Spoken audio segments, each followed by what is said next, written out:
పట్టులు అండి, super hit design అన్నమాట. చాలా బాగుంది. రాయల్ బ్లూ కాంబినేషన్ కి ఇలాగా బార్డర్ అనేది హైలైట్ గా చేశారు. చూడండి శారీ ఆల్ ఓవర్ లుక్ కూడా చెక్స్ ప్యాటర్న్ లో వచ్చేసి ఇలాగ బార్డర్ కి అయితే టెంపుల్ డిజైన్ అనేది ఇచ్చారనమాట. మొత్తం ఆల్ ఓవర్ గా బూటీ అనేది హైలైట్ గా చేశారండి. పళ్ళు కూడా హెవీగా వచ్చేస్తుంది అనమాట. పళ్ళు వచ్చేసి ఇలాగా హెవీగా వచ్చి విత్ టాజిల్స్ అనేది హైలైట్ గా చేశారు.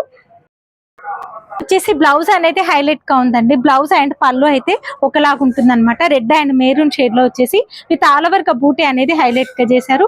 చాలా బాగుంటది. 1 మీటర్ వచ్చేస్తుంది మ్యామ్ బ్లౌజ్ వచ్చేసి. నెక్స్ట్ కలర్ కాంబినేషన్ చూడండి. ఇది నేవీ బ్లూ వచ్చేసి మనకి బ్రిక్ కలర్ అనేది హైలైట్ గా చేశారు. సేమ్ అంటే అన్నిటికి కూడా పళ్ళు అండ్ బ్లౌజ్ ఒకలాగానే వచ్చేస్తుంది. సూపర్ హిట్ డిజైన్ అండి. ఇది వచ్చేసి మనకి చిన్న చెక్స్ లో వచ్చేసింది. కలర్ కాంబినేషన్ చూడండి. ఇది వచ్చేసి మనకి మస్టర్డ్ లో విత్ మనకి ఆరెంజ్ కలర్ కాంబినేషన్. పళ్ళు అండ్ బ్లౌజ్ అన్నిటికి కూడా సేమ్ రెడ్ కలరే వచ్చేస్తుందండి. 1700 ఫ్రీ షిప్పింగ్ రండి. ఇది వచ్చేసి మనకి నేవీ బ్లూ కి మనకి సేమ్ అనమాట బ్రిక్ కలర్ లో వచ్చేసింది. ఆల్ ఓవర్ గా బూటీ వస్తుంది. బ్లౌజ్ అండ్ పళ్ళు సేమ్ లో వచ్చేసింది. సెమీ గద్వాల్ పట్టు శారీ 1700 ఫ్రీ షిప్పింగ్. దీంట్లో ఇంకొక 1 మోర్ కలెక్షన్ అండి. చాలా బాగుంది. మెజంతా పింక్ కలర్ కి మంచి బ్రిక్ కలర్ లో వచ్చేసింది. అన్ని కూడా టెంపుల్ డిజైన్ తో చాలా హైలైట్ గా ఉందండి. 1700 ఫ్రీ షిప్పింగ్ లో సెమీ గద్వాల్ పట్టు. Thank for watching.